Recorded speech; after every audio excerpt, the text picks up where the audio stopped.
నమస్తే, welcome to Nikhita Kisan సేవా కేంద్ర హైదరాబాద్. నాగయ్య గారు ఇది 3వ సంవత్సరం, ఎన్నో సంవత్సరం మీరు వాళ్ళబట్టి? ఇది 3వ సంవత్సరం. 3వ సంవత్సరం. ఇప్పుడు ఎన్ని రోజులు ఉంది తోటకు వయసు? అటు ఇటుగా 70 రోజులు, 60 నుంచి 70 రోజుల మధ్యలో ఉంది.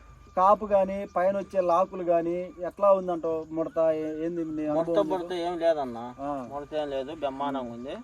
లేకపోతే ఇప్పుడు కొట్లో మందులకి ఈ మందులకి తేడా. కొట్లో మందులు కొట్టి కొమ్మ తెగులు ఉంది, కొమ్మ తెగులు లేదు.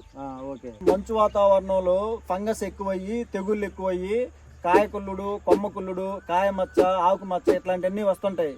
ఇప్పుడు ఈ తోటలో కూడా మనం చూస్తే ఇప్పుడు దాకా మేము ఆ నుంచి ఇక్కడ చూసుకుంటా వచ్చాం. ఎక్కడా కూడా కాయ కుళ్ళిపోవటం కానీ కొమ్మ కుళ్ళుడు కానీ ఏం లేదు. ఇవాళ మీరు అందరూ ఆ నుంచి దాకా వచ్చింది కదన్నా, మీరు ఏమైనా కనబడదా మీకు కొమ్మ కుళ్ళుడు కానీ కాయ కుళ్ళుడు కానీ?